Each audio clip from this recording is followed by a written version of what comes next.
Rajdeep sir ദേശ് നമുക്കറിയാം Haridas sir അദ്ദേഹം ഇന്ത്യയിലെ ഒരു മുതിർന്ന അല്ലെങ്കിൽ അറിയപ്പെടുന്ന ഒരു മാധ്യമ പ്രവർത്തകനാണ്. പത്രപ്രവർത്തനത്തിന്റെ പേരിൽ കൃത്യമായ അജണ്ട നടപ്പിലാക്കുന്നു എന്ന വിമർശനം പലപ്പോഴായി രജ്ദീപ് സർദേശായി കേൾക്കേണ്ടി വന്നിട്ടുമുണ്ട്. അദ്ദേഹത്തിന്റെ പ്രസ്താവനകളൊക്കെ അത്തരത്തിലുള്ളതാണ്. ഇപ്പോഴിതാ ഇന്ത്യ ടുഡേയിൽ നിന്നും രാജ്ദീപ് സർദേശായിയെ പുറത്താക്കി എന്ന വാർത്തകളാണ് വരുന്നത്. ഒരു മാധ്യമ പ്രവർത്തന രംഗത്ത് രാജീവ് സർദേശായി നൽകിയ ഒരു സന്ദേശം എന്തായിരുന്നു? ഇപ്പോൾ എന്തിന്റെ അടിസ്ഥാനത്തിലാണ് അദ്ദേഹത്തെ ഇന്ത്യ ടുഡേ പോലെയുള്ള ഒരു മാധ്യമ സ്ഥാപനത്തിൽ നിന്നും പുറത്താക്കിയിരിക്കുന്നത്? രണ്ട് ചോദ്യങ്ങൾ. രാജീവ് സർദേശായിയെ ഇന്ത്യ ടുഡേ പുറത്താക്കി എന്നുള്ളത് ഒരു വലിയ വാർത്ത തന്നെയാണ്. ഇന്ത്യയുടെ മാധ്യമ രംഗത്ത് വേണമെങ്കിൽ ഒരു അധികായൻ എന്ന നിലയ്ക്ക് പലപ്പോഴും ചിത്രീകരിക്കപ്പെട്ടിട്ടുള്ള മാധ്യമ സുഹൃത്താണ് അദ്ദേഹം. ഞാൻ ഓർക്കുന്നു വളരെ വർഷങ്ങൾക്ക് മുമ്പേ സൺഡേ എന്ന് പറയുന്ന ഇംഗ്ലീഷ് വാരികയിലെ കോളമിസ്റ്റ് ആയിട്ട്, പിന്നീട് NDTV തുടങ്ങുമ്പോൾ അതിലെ ഒരു പ്രധാനപ്പെട്ട മുഖമായിട്ട് CNN IBNല്, പിൽക്കാലത്ത് ഇന്ത്യ ടുഡേയില്. അപ്പോ അങ്ങനെ കഴിഞ്ഞ കുറെ ദശാബ്ദങ്ങളായിട്ട് ഇന്ത്യയിലെ ഇംഗ്ലീഷ് വാർത്താ മേഖലയിൽ ഏതാണ്ട് തല ഉയർത്തി നിന്നിരുന്ന വ്യക്തിത്വമാണ് അദ്ദേഹം. പക്ഷെ അദ്ദേഹത്തിന്റെ പ്രശ്നം, അദ്ദേഹത്തിന് BJP വിരുദ്ധതയാകാം, അദ്ദേഹത്തിന് രാഷ്ട്രീയമാകാം, അദ്ദേഹത്തിന് നരേന്ദ്രമോദിയെ വിമർശിക്കാം. ഭരണാധികാരി എന്ന നിലയിൽ നരേന്ദ്രമോദി വിമർശനത്തിന് അതീതനൊന്നുമല്ല. പക്ഷെ ഈ BJP വിരുദ്ധതയും മോഡി വിരുദ്ധതയും രാജ്യവിരുദ്ധതയായിട്ട് മാറിയാൽ അത് അപകടകരമാണ് എന്നുള്ള കാര്യത്തിൽ ആർക്കും രണ്ടഭിപ്രായം ഉണ്ടാവാൻ സാധ്യതയില്ല. ഇവിടെ രാജ്ദീപിന്റെ കാര്യത്തിൽ സംഭവിച്ചത് അതാണ്. അദ്ദേഹത്തിന്റെ BJP വിരുദ്ധതയും മോഡി വിരുദ്ധതയും പിൽക്കാലത്ത് ഒരു ഇന്ത്യ വിരുദ്ധതയായിട്ട് മാറി. ആ ഒരു സംഭവ വികാസം രാജ്ദീപിന് മാത്രമല്ല, ഇന്ത്യയിലെ BJP വിരുദ്ധ രാഷ്ട്രീയ കക്ഷികളുടെ നേതാക്കന്മാരിൽ അത്തരത്തിലുള്ള ഒരു ചിന്താഗതി പടർന്നു പിടിച്ചിട്ടുണ്ട്. രാഹുൽ ഗാന്ധിയിലും മറ്റും നമ്മൾ പലപ്പോഴും അത് കണ്ടിട്ടുണ്ട്. ഇപ്പോ ഉണ്ടായ പ്രശ്നം, ഓപ്പറേഷൻ സിന്ദൂറിന് ശേഷമുള്ള സംഭവ വികാസങ്ങൾ ഇന്ത്യ ടുഡേ ചർച്ച ചെയ്യുന്ന ഒരു വേദിയിൽ, ഇന്ത്യ ടുഡേയുടെ ലൈവ് പ്രോഗ്രാമാണ്, അദ്ദേഹം ഇന്ത്യ ഗവൺമെന്റ് എടുത്തിട്ടുള്ള പാകിസ്ഥാനുമായിട്ടുള്ള പ്രശ്നങ്ങളിൽ ഇന്ത്യ ഗവൺമെന്റ് എടുത്തിട്ടുള്ള നിലപാടുകളെ പരസ്യമായിട്ട് ചോദ്യം ചെയ്യുകയും പാകിസ്ഥാന് അനുകൂലമെന്ന് വിവക്ഷിക്കപ്പെടുന്ന സമീപനം കൈക്കൊള്ളുകയും ചെയ്യുന്നു. ഈ ഓപ്പറേഷൻ സിന്ധുവിന് ശേഷം രാഹുൽ ഗാന്ധിയൊക്കെ നടത്തിയ ചില പ്രസ്താവനകൾ വിവാദമായതാണ്, നമ്മൾ ഓർക്കുന്നുണ്ടോ? പാകിസ്ഥാന്റെ എത്ര വിമാനം അടിച്ചു വീഴ്ത്തി, അവിടുത്തെ എത്ര ഭീകര ക്യാമ്പുകൾ തകർന്നു, അവിടുത്തെ എത്ര എയർഫോഴ്സ് ബേസുകൾ തരിപ്പണമായി എന്നൊന്നും അല്ല രാഹുൽ ഗാന്ധിക്ക് അറിയേണ്ടിയിരുന്നത്. അദ്ദേഹം ചോദിച്ചുകൊണ്ടേയിരുന്നത് ഇന്ത്യക്ക് എന്ത് നാശനഷ്ടം പറ്റി, ഇന്ത്യയുടെ എത്ര വിമാനങ്ങൾ തകർന്നു, അങ്ങനെയൊന്നും സംഭവിച്ചിട്ടില്ല എന്ന് രാജ്യം വ്യക്തമാക്കിയതിനു ശേഷവും അത്തരം ചോദ്യങ്ങൾ ചോദിച്ച് പാകിസ്ഥാൻ പക്ഷക്കാർക്ക് അല്ലെങ്കിൽ പാകിസ്ഥാനികൾക്ക് സുഖകരമാകുന്ന ഒരു സ്ഥിതിവിശേഷം ഉണ്ടാക്കാൻ ശ്രമിച്ചു. അതേ നിലപാട് തന്നെയാണ് ഇവിടെ രാജ്ദീപ് സർദേശായിൽ നിന്ന് നമ്മൾ കേട്ടത്. രാജ്ദീപ് ആ ചർച്ചയിൽ അദ്ദേഹത്തിനോടൊപ്പം ഉണ്ടായിരുന്നത് ഒരു ദേശീയ വീക്ഷണത്തോടു കൂടി മാധ്യമങ്ങളെ സമീപിക്കാറുള്ള ഇന്ത്യ ടുഡേയുടെ സീനിയർ മാധ്യമപ്രവർത്തകനായിട്ടുള്ള ഗൗരവ് സാവന്ത് ആയിരുന്നു. ഗൗരവ് സാവന്തിനെ വേദിയിൽ ഇരുത്തിക്കൊണ്ട് രാജ്ദീപ് സർദേശായി ഉന്നയിച്ച കുറെ ചോദ്യങ്ങളുണ്ട്. ഇന്നുള്ള LOC, ലൈൻ ഓഫ് കൺട്രോൾ, അത് അതിർത്തിയായിട്ട് ഇന്ത്യ അംഗീകരിക്കണം. പാകിസ്ഥാനുമായിട്ട് ഇന്ത്യ ഒരു കോൺഫ്രണ്ടേഷന് പോയിക്കൂടാ. POK എന്ന പ്രശ്നം ഇന്ത്യ മറക്കണം. ഈ POKയെ കുറിച്ച് ഇന്ത്യ ചിന്തിച്ചുകൂടാ, അതിനെക്കുറിച്ച് സംസാരിച്ചുകൂടാ. അതിനേക്കാൾ ഉപരി പാകിസ്ഥാനുമായിട്ട് ചർച്ച നടത്തണം. ചർച്ച നടത്തുമ്പോൾ അവരുടെ പ്രശ്നമായിട്ടുള്ള, അവർ ഉന്നയിക്കുന്ന വിഷയമായിട്ടുള്ള കാശ്മീരും ഉൾപ്പെടണം. ഒരു ഇന്ത്യക്കാരന്, ആത്മാഭിമാനമുള്ള ഇന്ത്യക്കാരന് പറയാവുന്ന കാര്യമാണ്. ഇന്ത്യയുടെ പാർലമെന്റ് പാസ്സാക്കിയിട്ടുള്ള ഒരു പ്രമേയമുണ്ട്. ഇന്ത്യ ഏകകണ്ഠമായി എടുത്തിട്ടുള്ള നിലപാടുണ്ട്. പാക് അധീന കാശ്മീർ എന്ന് പറയുന്നത് ഇന്ത്യയുടെ അവിഭാജ്യ ഘടകമാണ്. അക്കാര്യത്തിൽ ഒരു കോംപ്രമൈസും ഇല്ല. അത് ഇന്ത്യക്ക് കിട്ടിയേ പറ്റുള്ളൂ. റീസെന്റ് ആയിട്ട് കാശ്മീരിലെ പുനഃസംഘടന വന്ന സമയത്ത്, കാശ്മീരിനെ കേന്ദ്രഭരണ പ്രദേശമാക്കി മാറ്റിയ സമയത്ത് POKയിലുള്ള പ്രദേശത്ത് നിയമസഭാ മണ്ഡലങ്ങൾ നമ്മൾ നിശ്ചയിച്ചിട്ടുണ്ട്. ഇന്ത്യയുടെ പാർലമെന്റ് പാസാക്കിയ നിയമത്തില്, ഭരണഘടനാ ഭേദഗതിയില് POK ഇന്ത്യയുടേതാണെന്ന് പ്രഖ്യാപിച്ചിട്ടുണ്ട്.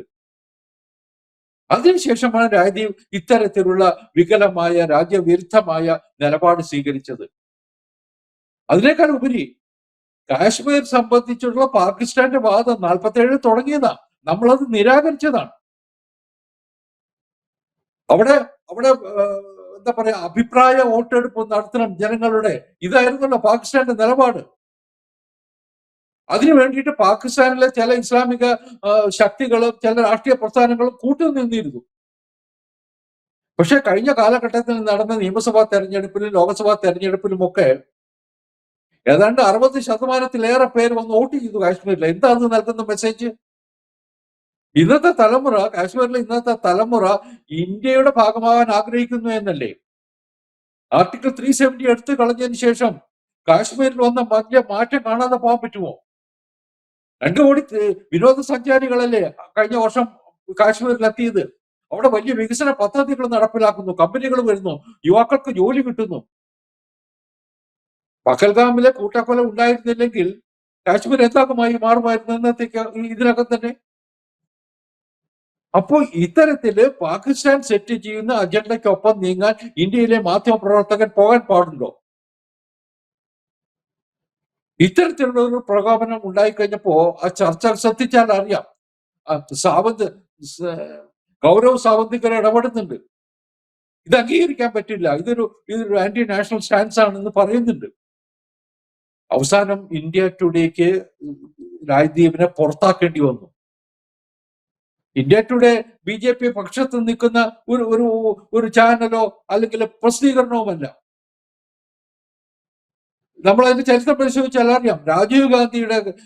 രാഹുൽ ഗാന്ധിയുടെ ചിത്രം വച്ചിട്ട് കവർ സ്റ്റോറി ഉണ്ടാക്കിയിട്ടുണ്ട് ഒരു 15 തവണ കഴിഞ്ഞ കുറെ വർഷങ്ങളിൽ. ഓരോ തവണയും രാഹുൽ ഗാന്ധി റീലോഞ്ച് ചെയ്യുകയായിരുന്നു.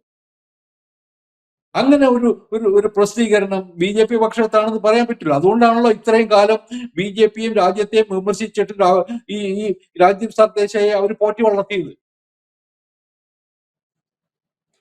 ഇത് രാജ്യത്തെ ഞാൻ മനസ്സിലാക്കുന്നത്, എന്റെയൊക്കെ വിലയിരുത്തല്, ഇതൊരു പ്രധാനപ്പെട്ട സംഭവവികാസമാണ് ഇന്ത്യൻ മാധ്യമരംഗത്ത്.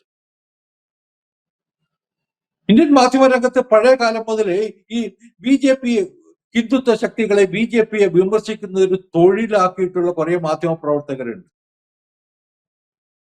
അത്തരക്കാരെ സഹായിക്കാൻ പലപ്പോഴും പല കേന്ദ്രങ്ങളും ഉണ്ടായിരുന്നു, ചില ജിഹാദി ശക്തികൾ ഉൾപ്പെടെ. ജിഹാദി ശക്തികളും കാരണം ഇന്ത്യയിലെ തന്നെ ചില രാഷ്ട്രീയ പ്രസ്ഥാനങ്ങളും ഒക്കെ ഇവർക്ക് പണം കൊടുത്ത് സഹായിച്ചിരുന്നു എന്നുള്ള ആക്ഷേപവും കേട്ടിട്ടുണ്ട്. വിദേശത്ത് നിന്നുള്ള ചില സഹായങ്ങള്, ഇതൊക്കെ നരേന്ദ്രമോദി വന്നതിന് ശേഷം നിർത്തപ്പെട്ടു. കാരണം വിദേശ സഹായമൊക്കെ കൈപ്പറ്റാൻ പറ്റാത്ത അവസ്ഥ പലർക്കും വന്നു. ഇത്തരം മാധ്യമ പ്രവർത്തകർക്ക് സ്ഥാനമില്ല എന്നൊരു നിലപാടെടുക്കാൻ ഇന്ത്യയിലെ പല മാധ്യമങ്ങളും തയ്യാറായി. അതിന് വന്നത് രാജ്യത്ത് വന്നിട്ടുള്ള ഒരു മാറ്റം തന്നെയാണ്. നരേന്ദ്രമോദി അധികാരത്തിൽ വന്നതിന് ശേഷം ഒരു ദേശീയതയ്ക്ക് ഒരു ആർജവം കിട്ടി, ഭാരതീയതയ്ക്ക് ഒരു ആർജവം കിട്ടി. ഭാരതത്തെ വിമർശിക്കുന്നത് തെറ്റാണെന്നുള്ള ബോധം രാജ്യം മുഴുവനും ഉണ്ടായി. മോഡിയെ വിമർശിക്കുന്നത് ആയിക്കോട്ടെ, പക്ഷെ അതിന്റെ പേരിൽ ഇന്ത്യയെ എതിർക്കാൻ പോയാൽ അത് അംഗീകരിക്കാൻ പറ്റില്ല, അത് ശരിയല്ല എന്നൊരു നിലപാട് മാധ്യമങ്ങൾ തന്നെ സ്വീകരിക്കും. കേരളത്തിലാണ് ഇത്തരം മാധ്യമങ്ങൾ ഏറ്റവും കൂടുതലുള്ളത് ഞാൻ വിചാരിക്കും. പലപ്പോഴും മോഡിയെ വിമർശിക്കുന്നതിന്റെ പേരിൽ, BJPയെ വിമർശിക്കുന്നതിന്റെ പേരിൽ, മോഡി ഗവൺമെന്റിനെ വിമർശിക്കുന്നതിന്റെ പേരിൽ ഇന്ത്യക്കെതിരായിട്ട് നിലപാടെടുക്കുന്ന മാധ്യമപ്രവർത്തകര് ഒരുപക്ഷെ ഇന്ന് ഏറ്റവും കൂടുതലുള്ള കേരളത്തിലായിരിക്കും. ദേശീയ മാധ്യമങ്ങളിലൊക്കെ ഉണ്ടായിരുന്ന അവർക്കൊക്കെ ഇറങ്ങിപ്പോകേണ്ടി വന്നിട്ടുണ്ട് പലർക്കും.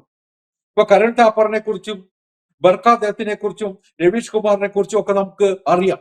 അവരൊക്കെ എന്തുകൊണ്ടാ ഇന്നൊരു ഒരു ഒരു മുൻനിര മാധ്യമങ്ങളിൽ കയറി ഇരിക്കാൻ പറ്റാത്ത അവസ്ഥ ഉണ്ടായത്? ഇപ്പോ എൻ റാമിനെ പോലുള്ള ഒരു സോക്കോൾഡ് കമ്മ്യൂണിസ്റ്റ് മാധ്യമ പ്രവർത്തകരുണ്ട് ഹിന്ദുവിന്റെ തലപ്പത്തിരിക്കുന്നത്. അവരൊക്കെ ഈ വഴിയിലൂടെ യാത്ര ചെയ്യുന്നവരാ. അവർക്കൊക്കെ ഇന്ന് ദേശീയ മാധ്യമ രംഗത്ത് വന്നിട്ടുള്ള ഇടിച്ചിലും കാണാൻ തപ്പിക്കൂടാ. അതുകൊണ്ട് ഞാനൊക്കെ വിചാരിക്കുന്നത് ഇന്നിപ്പോ ഇസ്ലാമിക ജിഹാദി ശക്തികൾക്ക് ഈ മാധ്യമ പ്രവർത്തകരെ സ്വാധീനിക്കാൻ കഴിയുന്നതിന് പരിമിതിയുണ്ട്. അവർക്ക് വന്ന് മീഡിയയിൽ വന്നിട്ട് ആക്രോശിക്കാൻ കഴിയാത്ത അവസ്ഥ ഉണ്ടാകുന്നുണ്ട്. അപ്പോഴും പിടിച്ചു നിന്നിരുന്ന ഒരാളാണ് രാജ്ദീപ് സർദേശായി. ആ രാജ്ദീപ് സർദേശായി കൂടി പടിയിറങ്ങുകയാണ്. അത് ഇന്ത്യൻ മാധ്യമ രംഗത്തുണ്ടാക്കാൻ പോകുന്ന മാറ്റം ഞാൻ വിചാരിക്കുന്നത് പോസിറ്റീവാണ്, ഭാവാത്മകമായിരിക്കും, നല്ലതിന് വേണ്ടിയിട്ടാണ്. ഇനിമേൽ ഇത്തരം ശക്തികൾക്ക്, ഇത്തരം വ്യക്തികൾക്ക് മാധ്യമരംഗത്ത് സ്ഥാനം ഉണ്ടായിക്കൂടാ എന്നുള്ള ഒരു മെസ്സേജ് കൂടി അതുണ്ട്. ഇവിടെ ഞാൻ വിചാരിക്കുന്നു രാജ്ദീപ് സർദേശായിയെ ഇന്ത്യ ടുഡേ പുറത്താക്കിയത് അദ്ദേഹം നടത്തിയ ഈ ദേശവിരുദ്ധ പ്രസ്താവന അംഗീകരിച്ചത് കൊണ്ടാവണമെന്നില്ല. ഇത്തരം ഒരാളെ വച്ചുകൊണ്ട് മുന്നോട്ട് പോകാൻ പറ്റുമോ എന്നുള്ള ചോദ്യം സമൂഹ മാധ്യമങ്ങളിലൂടെ ഉയർന്നപ്പോൾ ഇന്ത്യ ടുഡേയുടെ മാനേജ്മെന്റിന് നിക്കക്കളി ഇല്ലാതായിട്ടുണ്ടാകുമെന്നാണ് ഞാൻ വിചാരിക്കുന്നത്. ഇന്ത്യയുടെ ഗവൺമെന്റും ആ നിലപാടുകളെ ശക്തമായിട്ട് കണ്ടിട്ടുണ്ടാവണം. അതുകൊണ്ട് തന്നെ ആവണം അയാളെ പുറത്താക്കാൻ ഇന്ത്യ ടുഡേ നിർബന്ധിതമായത് എന്ന് വിചാരിക്കുന്ന ഒരാളാണ് ഞാൻ. തീർച്ചയായിട്ടും അത് ഇന്ത്യൻ മാധ്യമ രംഗത്ത് ഉണ്ടാക്കുന്ന മാറ്റം നല്ലത് തന്നെയാണ്. ഞാൻ ഒരു കാര്യം കൂടി പറഞ്ഞ് ഓർമ്മിപ്പിക്കാം. എന്റെ ഓർമ്മയിൽ വന്നൊരു സംഭവമാണ്. മോഡി ഗുജറാത്ത് മുഖ്യമന്ത്രിയായിരിക്കുമ്പോൾ ഇന്റർവ്യൂ ചെയ്യാൻ രാജ്ദീപ് സർദേശായി പോയി.